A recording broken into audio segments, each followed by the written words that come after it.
नमस्कार दोस्तों, स्वागत है आपका IAS PCS study with devotional पर यूपीएससी यूपीपीएससी मेंस की सीरीज़ में। आज हम आपके लिए लेके आए हैं जीएस4 एथिक्स का एक टॉपिक एटीट्यूड। एटीट्यूड क्या है, इसकी मेन कौन कौन सी कैरेक्टरिस्टिक्स हैं, हमारे एटीट्यूड के फॉर्मेशन में कौन कौन से फैक्टर हैं, एटीट्यूड में कंटेंट है, स्ट्रक्चर है, फंक्शन है। इन सारे पॉइंट्स को प्रॉपर डिफिनीसन, प्रॉपर एग्जाम्पल्स के साथ में हम आज बहुत ही कॉम्प्रहेंसिव तरीके से कवर करेंगे। और ये हमारी जीएस4 पेपर का बहुत ही इंपॉर्टेंट सेक्शन है और इसे कवर करने के बाद इससे रिलेटेड किसी भी तरह के क्वेश्चंस को आप बहुत ही आसानी से, बहुत ही कॉम्प्रहेंसिव तरीके से डील कर पाएंगे। एटीट्यूड, एक्चुअली ये एटीट्यूड जिसमें कि समाहित होते हैं हमारे बिलीव्स और वैल्यूज़। बिलीफ एक ऐसा एजम्पशन है जो कि ये मानता है कि समथिंग इज़ ट्रू, जिसके लिए किसी प्रूफ की आवश्यकता नहीं होती। हमारा बिलीफ कैसा भी हो सकता है, स्पिरिचुअल है, मोरल है, सोशल है, इकोनॉमिकल है, पॉलिटिकल है और इंटेलेक्चुअल है। और दूसरी तरफ वैल्यूज़ हमारा इंड्यूरिंग बिलीफ सिस्टम है जो कि हमारे बिहेवियर को गाइड करता है। और हमारे एटीट्यूड के फॉर्मेशन में हमारे बिलीव्स का, हमारी वैल्यूज़ का बहुत ही इंपॉर्टेंट रोल होता है। एटीट्यूड क्या है, ये एक तरह से लर्न्ड और इंड्यूरिंग प्री डिस्पोजिशन है। इंड्यूरिंग का मतलब है लॉन्ग लास्टिंग और प्री डिस्पोजिशन का मतलब है टेंडेंसी टू रिएक्ट। कोई ऑब्जेक्ट है, कोई पर्सन है, प्लेस है, इवेंट है, कोई इशू है, उसके प्रति हमारा रिएक्शन कैसा होगा, फेवर में होगा कि अनफेवर में होगा, उसके रिस्पेक्ट में ये एक तरह से लर्न और लॉन्ग लास्टिंग प्री डिस्पोजिशन है। ये एक तरह से हमारी साइकोलॉजिकल टेंडेंसी है कि हम किसी एंटिटी को किस तरीके से इवेल्युएट करेंगे with some degree of favour और अनफेवर। ये हमेशा किसी ऑब्जेक्ट से लिंक रहता है। इट में बी पॉजिटिव, नेगेटिव, न्यूट्रल और एम्बिवेलेंट। हमारी ज़िंदगी के डिफरेंट स्टेजेस में एक सोशलाइजेशन की प्रोसेस के थ्रू इसे एक्वायर करते हैं, जो कि जनरली रिफ्लेक्ट होता है हमारे बिहेवियर में, कंडक्ट में और करेक्टर में। अगर हम एटीट्यूड के एट्रीब्यूट्स को देखें, कैरेक्टरिस्टिक्स को देखें, पहला पॉइंट है लर्न और एक्वायर्ड। जैसा कि हमने देखा, हम अपने एटीट्यूड को अपने जीवन में लेके आते हैं एक सोशलाइजेशन की प्रोसेस के थ्रू। एक्चुअली हमारा एटीट्यूड कैसा होगा ये कई सारे फैक्टर पे डिपेंड करता है कि हमारा रीजन कैसा है, कल्चर कैसा है, हमारी लाइफ में हमारे अनुभव कैसे रहे, हमारे कोचेस कैसे हैं, टीचर्स कैसे हैं, और सबसे बड़ा फैक्टर होता है पेरेंट्स, क्योंकि उनका इन्फ्लुएंस हमारे जीवन में सबसे पहले शुरू होता है। पीयर्स हैं, फ्रेंड्स हैं, और जो भी हम करते हैं उसके प्रति जो फीडबैक हमें मिलता है वो भी हमारे एटीट्यूड को रीइंफोर्स करता है। कभी कभी हमारा एटीट्यूड एक रॉन्ग परसेप्शन भी बना लेता है, दैट इज़ नोन एज प्रीजुडियूस। हमारे एटीट्यूड्स को क्रिएट करने में मीडिया का भी काफ़ी इंपॉर्टेंट रोल है। दूसरा पॉइंट है इंड्यूरिंग, लॉन्ग लास्टिंग। तीसरा पॉइंट है प्री डिस्पोजिशन, जो कि हमारे एटीट्यूड के स्ट्रेंथ को बताता है। हमारा एटीट्यूड हमेशा किसी न किसी ऑब्जेक्ट से टाइड रहता है, चाहे वो पर्सन हो, प्लेस हो, थिंग हो, उनकी तरफ डायरेक्टेड होता है। शायद इसीलिए हम एटीट्यूड को एक वेक्टर एंटिटी काउंट करते हैं, जिसमें डायरेक्शन के साथ में, चाहे वो पॉजिटिव हो या नेगेटिव, उसके साथ मैग्नीट्यूड भी होता है। ये एक तरह से कलेक्शन ऑफ फीलिंग्स है, कन्विक्शन है, एक्शन है किसी वस्तु के प्रति, पर्सन के प्रति, इवेंट के प्रति, कि हमारे किसी सब्जेक्ट के प्रति कैसी फीलिंग होगी। हमारे सिलेबस में मेंशन है कंटेंट, स्ट्रक्चर और फंक्शन। इन तीनों पॉइंट्स को हम डिफिनीशन और एग्जाम्पल के साथ बहुत ही अच्छी तरीके से कवर करेंगे। फर्स्ट है कंटेंट। इसमें है एक्सप्लिसिट एटीट्यूड, जो कि फॉर्म होता है हमारे कॉन्शियस माइंड के द्वारा, और दूसरा है इम्प्लिसिट एटीट्यूड, जो कि फॉर्म होता है हमारे सबकॉन्शियस माइंड के द्वारा। नेक्स्ट है एटीट्यूड स्ट्रक्चर। यहाँ पर हम CAB मॉडल देखेंगे, C for cognitive, A for affective and B for behavioural. Next है एटीट्यूड फंक्शंस। इसमें है knowledge function, ego defensive function, ego expressive function, instrumental function और social acceptance function. First part है attitude content. Psychoanalysis के one of the founder हैं Carl Jung, जिनका opinion था कि हमारे माइंड का जो कॉन्शियस पार्ट और अनकॉन्शियस पार्ट होता है ना, उसके कंटेंट में डिफरेंसेस होते हैं, और यही डिफरेंसेस हमारे एटीट्यूड को क्लासिफाई करते हैं एक्सप्लिसिट और इम्प्लिसिट में। फर्स्ट है एक्सप्लिसिट एटीट्यूड। यदि किसी पर्सन को अपने एटीट्यूड के बारे में पता है कि वो इसके बिहेवियर को, उसके बिलीफ को किस तरीके से इन्फ्लुएंस करेगा, इस तरीके का एटीट्यूड एक्सप्लिसिट एटीट्यूड कहलाता है, जो कि फॉर्म होता है हमारे माइंड के कॉन्शियस पार्ट के द्वारा, और हमारी लाइफ में जो भी रिसेंट इवेंट्स हुए हैं उनका इन्फ्लुएंस इसके ऊपर सबसे ज़्यादा होता है। सेकेंड है इम्प्लिसिट एटीट्यूड। यदि कोई पर्सन अपने एटीट्यूड के बारे में नहीं जानता कि वो किस तरीके से उसके बिहेवियर को इन्फ्लुएंस करेगा, this type of attitude is called as implicit attitude. ये संभावना है कि किसी पर्सन को उसके इम्प्लिसिट बिलीफ के बारे में ना पता हो, बट स्टिल उनका इन्फ्लुएंस उसके कंडक्ट के ऊपर, उसके बिहेवियर के ऊपर देखने को मिलता है। इस तरीके का एटीट्यूड फॉर्म होता है हमारे माइंड के अनकॉन्शियस पार्ट के द्वारा, जो कि डिराइव होता है हमारी पास्ट मेमोरीज से और हमारी लाइफ के पुराने एक्सपीरियंसेस से। जैसा कि हम एक एग्जांपल देखते हैं हाफ फुल ग्लास का, कि अगर किसी ग्लास में हाफ वाटर भरा हुआ है तो ऐसी अवस्था में किसी पर्सन को ये हाफ फुल या हाफ एम्प्टी लगेगा। ये डिटरमाइन करेगा उसका एटीट्यूड। जैसा कि हम जानते हैं हमारे इंडिया की पॉपुलेशन लगातार बढ़ती जा रही है, तो कुछ लोग इसे बर्डन समझेंगे और कुछ लोग इसे ह्यूमन रिसोर्सेज का एक्सपेंशन समझेंगे, जिसे वो हमारी कंट्री के डेवलपमेंट के लिए कैपिटलाइज कर सकते हैं। नेक्स्ट है एटीट्यूड स्ट्रक्चर। हम एटीट्यूड के स्ट्रक्चर को 2 मॉडल्स के माध्यम से समझेंगे। फर्स्ट है CAB मॉडल और सेकेंड है मोड मॉडल। CAB मॉडल हमारा जो एटीट्यूड है ना, वो 3 कंपोनेंट के कॉम्बिनेशन से बनता है। C for cognitive, A for affective and B for behavioural. Cognitive एक तरह से इंफॉर्मेशन कंपोनेंट होता है और अफेक्टिव होता है इमोशनल कंपोनेंट, और अपनी इंफॉर्मेशन और इमोशन के सामंजस्य के रूप में, के आउटकम के रूप में हमारा जो एक्शन कंपोनेंट है दैट इज़ बिहेवियरल। अब हम इसे डिटेल से समझेंगे। C का मीन्स है कॉग्निटिव, नॉलेज एंड बिलीफ्स।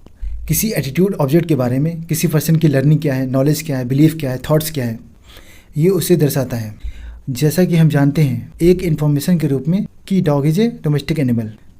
ए का मीन्स है अफेक्टिव, फीलिंग एंड इमोशंस। ये एक तरह से किसी पर्सन की एटीट्यूड ऑब्जेक्ट के प्रति उसकी फीलिंग को, उसके इमोशन को दर्शाते हैं। जैसे कि कोई बोलता है आई लाइक डॉग्स, मुझे डॉग पसंद है। एंड बी का मीन्स है बिहेवियरल, कोनेटिव। ये एक तरह से किसी पर्सन की एटीट्यूड ऑब्जेक्ट के प्रति उसके पास्ट बिहेवियर को, उसके पास्ट एक्सपीरियंसेस को दर्शाता है, जिसके बेस पे उसका एक्शन निर्धारित होता है। ये एक तरह से किसी ऑब्जेक्ट के प्रति उसके एक्शन को दिखाता है। कॉग्निटिव में हमने देखा कि एक इन्फॉर्मेशन है कि dog is a domestic animal. Affective में हमने देखा कि किसी को डॉग पसंद है, और बी एक तरह से उसके एक्शन को दिखाता है, क्योंकि अगर उसे डॉग पसंद है तो उसे घर लेके आएगा या तो स्ट्रीट डॉग्स को फीड करेगा। इस तरह से हम ये कह सकते हैं कि कॉग्निटिव और अफेक्टिव दोनों का आउटकम हमारे बिहेवियर में दिखता है। कि किसी के एटीट्यूड को चेंज करने के लिए हमें एटीट्यूड के तीनों कंपोनेंट CAB तीनों को टच करना होगा। एक तरफ कॉग्निटिव कंपोनेंट अफेक्टिव कंपोनेंट को अफेक्ट करता है, जो कि फर्दर इन्फ्लुएंस करता है बिहेवियरल कंपोनेंट को। तो एक तरह से हम ये कह सकते हैं कि तीनों के बीच में एक सिनर्जिस्टिक रिलेशनशिप देखने को मिलती है। एटीट्यूड स्ट्रक्चर में एक और मॉडल है mode model. Motivation and opportunity as determinants of attitude behaviour relation. ये एक तरह से एटीट्यूड के इवेल्युएशन की थ्योरी है। जब मोटिवेशन और अपॉर्चुनिटी दोनों ही प्रेजेंट होते हैं तो हमारा बिहेवियर डेलिब्रेट होता है, और अगर उनमें से कोई एक भी एब्सेंट है तो उसका इम्पैक्ट हमारे बिहेवियर पे स्पॉन्टेनियस होगा। तो एक तरह से ये मॉडल 2 टाइप के डिफरेंट एटीट्यूड के बारे में बताता है। Explicit, implicit. हमारा एटीट्यूड चाहे वो एक्सप्लिसिट हो और इम्प्लिसिट हो, दोनों ही हमारे इंडिविजुअल बिहेवियर को सेव करते हैं। बट जो इम्प्लिसिट एटीट्यूड है ना, वो हमारे बिहेवियर को सबसे ज़्यादा अफेक्ट करता है, खासकर तब जब हम बहुत ज़्यादा स्ट्रेस फील करते हैं, क्योंकि उस समय इम्पल्स रिएक्शन के लिए चांसेस बहुत ज़्यादा होते हैं। नेक्स्ट है एटीट्यूड फंक्शंस। ये एक तरह से मोटिवेशनल बेसिस के रूप में सर्व होते हैं, जो कि इस चीज़ को बहुत ज़्यादा पॉजिटिवली स्ट्रेंथन करते हैं कि हम हमारे गोल को सेटिस्फाई होते हुए किस तरीके से परसीव करेंगे, और ऐसे ऑब्जेक्ट जो हमें थ्रेटन कर सकते हैं उनके प्रति निगेटिविटी को स्ट्रेंथन करेगा। एटीट्यूड फंक्शन में है knowledge function, ego expressive function, ego defensive function, instrumental function, social acceptance, externalisation. Attitude किसी इंडिविजुअल के लिए इन फंक्शंस को सर्व कर सकता है। इनके फंक्शनल एरियाज़ को डेनियल कार्ड्स के द्वारा एक्सप्लेन किया गया। फर्स्ट है नॉलेज फंक्शन।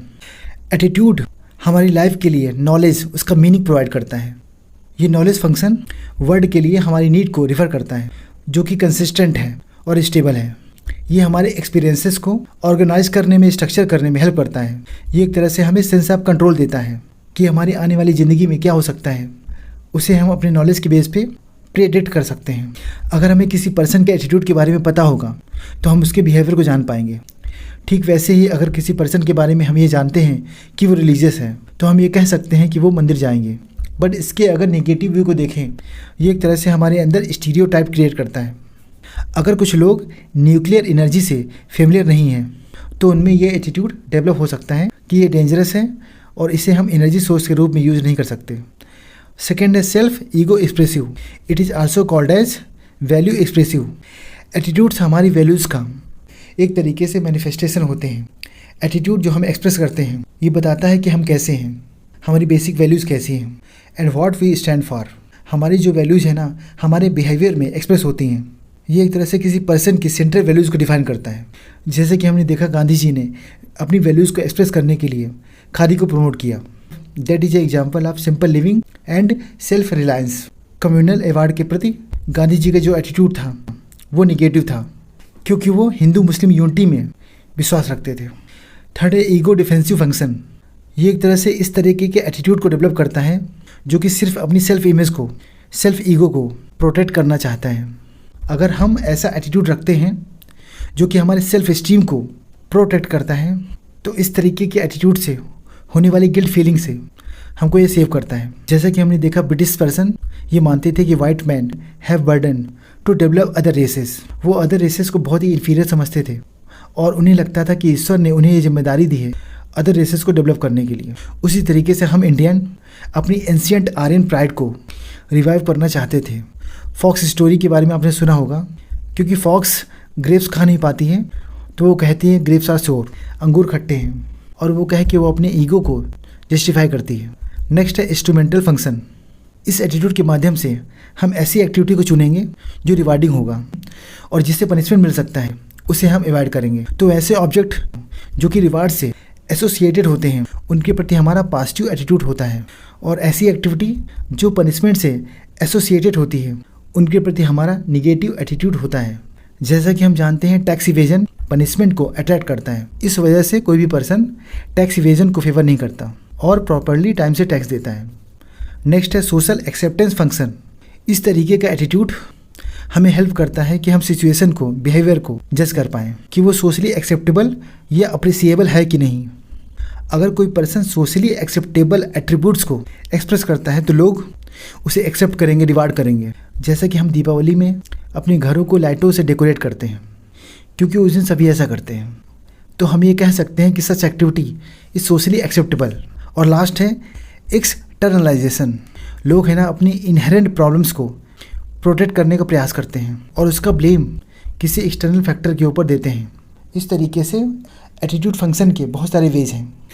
इस तरीके से हम ये कह सकते हैं कि एटीट्यूड और बिहेवियर में बहुत ही क्लोज रिलेशनशिप होती है और दोनों का रिलेशन रेसिप्रोकल होता है, क्योंकि एटीट्यूड बिहेवियर को अफेक्ट करता है और बिहेवियर एटीट्यूड को।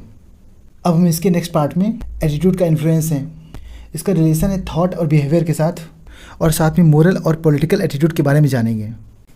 इस वीडियो को PDF आप नीचे दिए गए टेलीग्राम चैनल से प्राप्त कर सकते हैं। अगर हमारा ये इनिशिएटिव आपको अच्छा लगे तो लाइक करें, सब्सक्राइब करें और ज़्यादा से ज़्यादा लोगों को इसे शेयर करें सो दैट मैक्सिमम लोगों को इसका बेनिफिट मिल सके। तो मिलते हैं नेक्स्ट वीडियो में अपने नोट्स के साथ में। जय हिंद, जय भारत। Thank you.